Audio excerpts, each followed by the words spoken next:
बिस्मिल्लाहिर्रहमानिर्रहीम। अस्सलाम वालेकुम। आज मैं आपको फिश एंड चिप्स की एक बहुत ही मज़ेदार रेसिपी दूंगी। तो इसको बनाने के लिए हमें चाहिए फिश फिलेज 1 किलो। मैंने यहाँ पर पेंगासियस फिश के फिलेज लिए हैं। आप चाहें तो कोई भी अच्छी सी फिश के फिलेज ले लीजिएगा जो कि बोनलेस हों, और इन्हें इस तरह से पीसेस में काट लीजिएगा। और मैदा 4 table spoon, cornflour 4 table spoon, garlic powder 1 teaspoon, baking powder 1 teaspoon, white pepper powder 1/2 teaspoon, नमक हस्बे जरूरत, और सोया सॉस 1 टेबल स्पून, और तेल 2 टेबल स्पून, और सुर्ख मिर्च पाउडर 1 टीस्पून, और 1 अदद अंडा चाहिए होगा। और इसका बैटर तैयार करने के लिए बिल्कुल ठंडा पानी चाहिए होगा। और फिश को कोट करने के लिए अलग से हमें चाहिए होगा थोड़ा सा मैदा, अंडे 2 अदद, और तकरीबन 15 अदद ब्रेड के स्लाइसिस, जिनसे मैं ब्रेड क्रम्स बनाऊंगी, जिसके साथ बड़े ही जबरदस्त और क्रंची फिश फिलेज तैयार होंगे। और फिश तलने के लिए तेल चाहिए होगा। तो सबसे पहले आप ओवन को मैक्सिमम टेम्परेचर पर गर्म कर लीजिए और ब्रेड स्लाइसिस को ओवन की ट्रे में रखकर ब्रेड के दोनों तरफ से गोल्डन ब्राउन कर लीजिए। और अगर आप ब्रेड स्लाइसिस को फ्राइंग पैन में दोनों तरफ से सेक कर ठंडा करके ब्रेड क्रम्स बनाना चाहते हैं तो आप इस तरह से भी बना सकते हैं।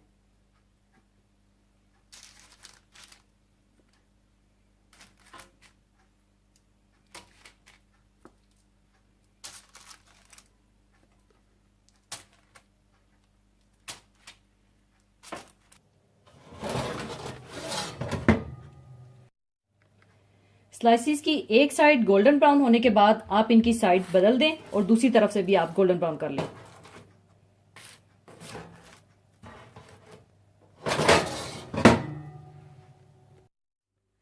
स्लाइसिस को गोल्डन ब्राउन करके ठंडा करने के बाद आप इन्हें चॉपर में डालकर दरदरा सा पीसकर ब्रेड क्रम्स तैयार कर लें।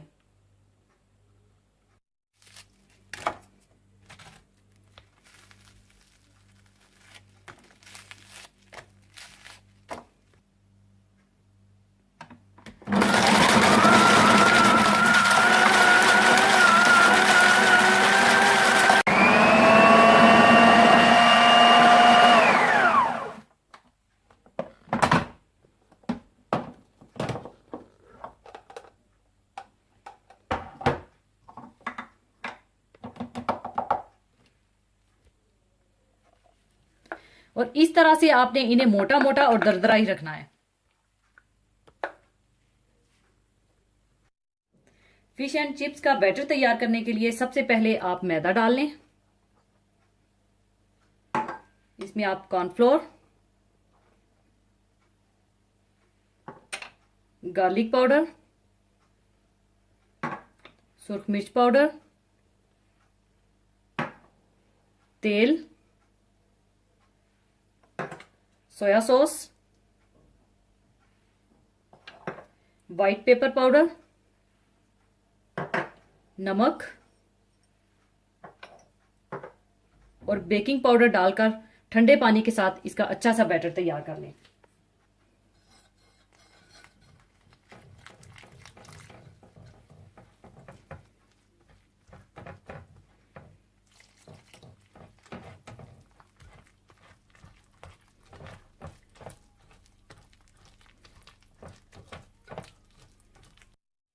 अच्छी तरह मिलाने के बाद आप इसमें एक अंडा डाल दें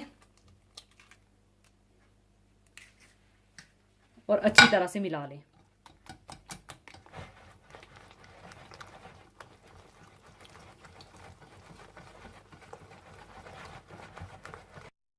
अच्छी तरह से बैटर तैयार करने के बाद आप ये फिश इस बैटर में डाल दें और अच्छी तरह से मिला लें।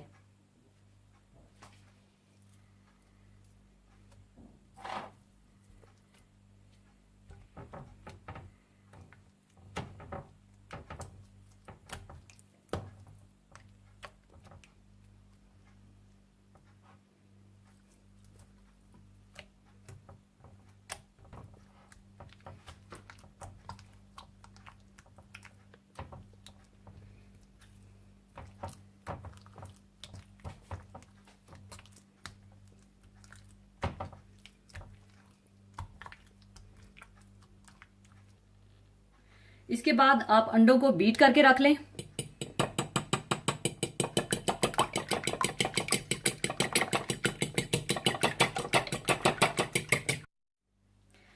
अच्छी तरह से अंडों को बीट करने के बाद आपने फिश के एक एक पीस को मैदे में अच्छी तरह से कोट करना है और फिर अंडे में डिप करना है और फिर ब्रेड क्रम्स में अच्छी तरह से रोल करना है।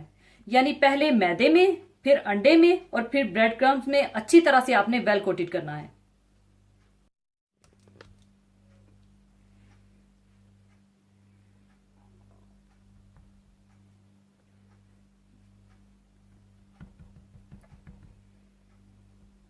इस तरह अच्छी तरह से कोट करने के बाद अंडे में डिप करना है आपने।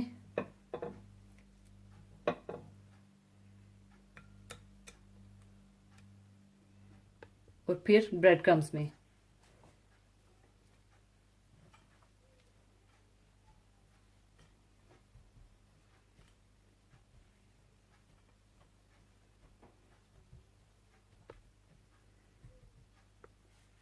इस तरह से।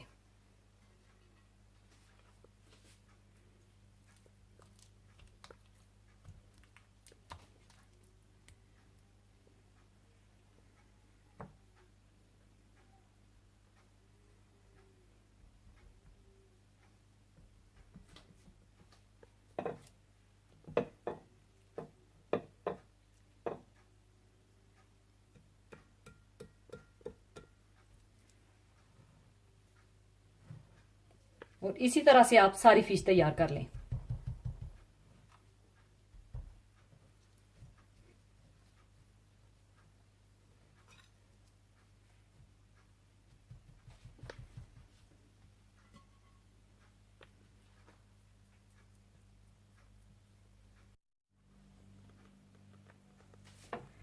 और ख्याल रखिएगा कि अगर अंडा कम पड़ जाए तो एक और अंडा बीट कर लीजिएगा, क्योंकि अंडे के साइजेस में फर्क होता है।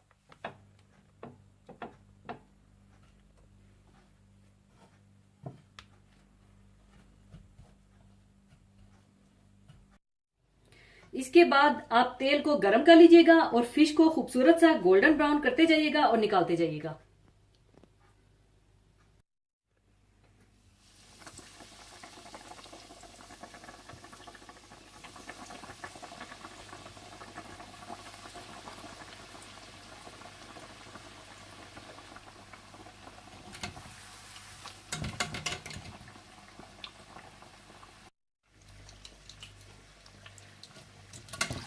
इसी तरह से आप सारी मछली गोल्डन ब्राउन करके निकाल लें।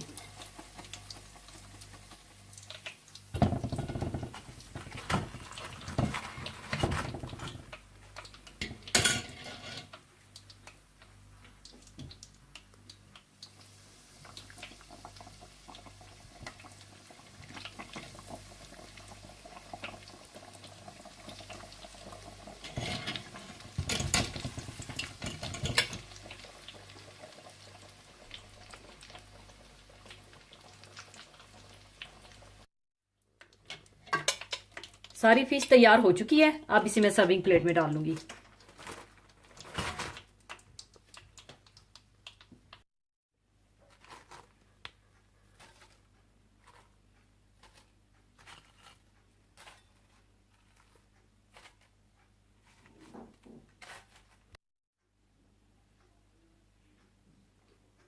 लीजिए, बहुत ही मजेदार फिश एंड चिप्स तैयार है।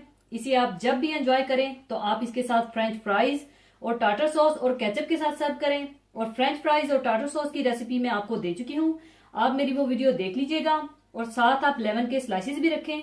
और आप इसके फिश बर्गर्स भी बना सकते हैं, जरूर बनाइएगा। और जाने से पहले मैं एक हदीसे पाक शेयर करना चाहूंगी। हदीसे पाक इस तरह से है। हजरत अब्दुल्ला बिन उमर रजी अल्लाह ताला अन्हो से रवायत है कि रसूलुल्लाह सल्लल्लाहु अलैहि वसल्लम ने इरशाद फरमाया कि जब किसी हज करने वाले से तुम्हारी मुलाकात हो तो उसके अपने घर में पहुंचने से पहले उसको सलाम करो और मुसाफा करो और उससे मगफिरत की दुआ के लिए कहो, क्योंकि वो उस हाल में है कि उसके गुनाहों की मगफिरत का फैसला हो चुका है, इसलिए उसकी दुआ के कबूल होने की खास तवक्का है। हज हर उस मुसलमान मर्द औरत पर अल्लाह ताला की तरफ से जिंदगी में एक मर्तबा फर्ज है जो इसकी तरफ जाने की जहनी, जिस्मानी और माली ताकत रखता है। फरीजा हज इस्लाम की एक अनोखी खुसूसियत है। अल्लाह ताला ने इसे बहुत से मकासद के हसूल के लिए फर्ज किया है। हज बिलाशुबा एक कसीरुल मकासिद और कसीरुल फवाइद इबादत है, जिसके दीनी और दुनियावी फवाइद इस कदर हैं कि इन्हें मुकम्मल तौर पर शुमार करना भी मुमकिन नहीं। अल्लाह ताला ने कुरान पाक में इस हकीकत का इजहार यूं फरमाया है, यानी लोग यहाँ आएं और आकर देखें कि हज में उनके लिए कैसे कैसे दीनी और दुनियावी फवाइद हैं। अगर गौर करें तो महसूस होगा कि इस्लामी तालीमात का कोई ऐसा गोशा बाकी नहीं बचता जिसकी तालीम दौरान हज बिलावास्ता या बिलवास्ता ना दी गई हो।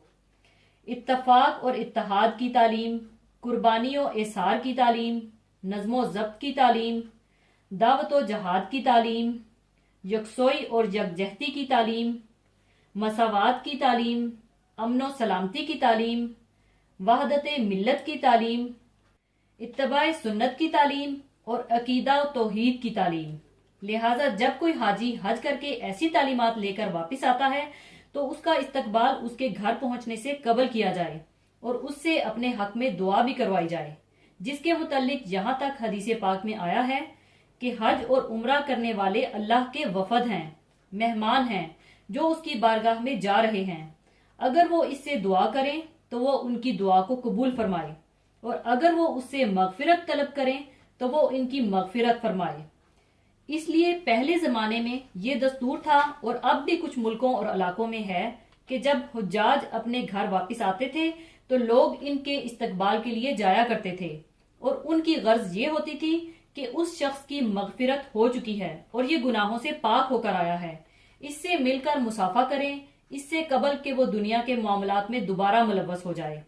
इस हदीस पाक में भी हाजी से सलाम मुसाफा करने के लिए घर में दाखिल होने से कबल की कैद इसलिए लगाई गई है कि ना सिर्फ ये कि वो उस वक्त तक दुनिया में मुलव्वस और अपने अहलो अयाल में मशगूल नहीं होता, बल्कि उस वक्त तक वो राह खुदा ही में होता है और गुनाहों से पाक साफ होता है। इसलिए फरमाया कि इससे अपने लिए मगफिरत और बख्शिश की दुआ कराओ ताकि अल्लाह ताला इसे कबूल करे और तुम्हें मगफिरत और बख्शिश से नवाजे।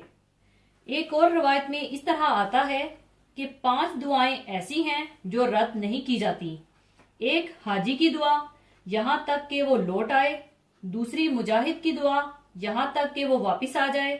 तीसरी मजलूम की दुआ, यहाँ तक कि उसकी फरियाद रसी कर दी जाए। चौथी मरीज की दुआ, यहाँ तक कि वो शफायाब हो जाए। और 5वीं भाई की दुआ अपने भाई के लिए जो उसकी गैर मौजूदगी में की जाए। इन तमाम अहादीस की रोशनी में जिन लोगों को अल्लाह ताला ने हज की इस्तात नहीं दी है वो कम अज कम हाजी का इस्तकबाल करके उससे अपने हक में दुआए मगफरत करवाएं। अल्लाह ताला हर मुसलमान को हज की इस्तात और उसको अदा करने की तौफीक अता फरमाए, आमीन। इसी के साथ मैं आपसे इजाजत चाहूंगी। अपना बहुत ख्याल रखिएगा, दुआओं में याद रखिएगा। अल्लाह हाफिज।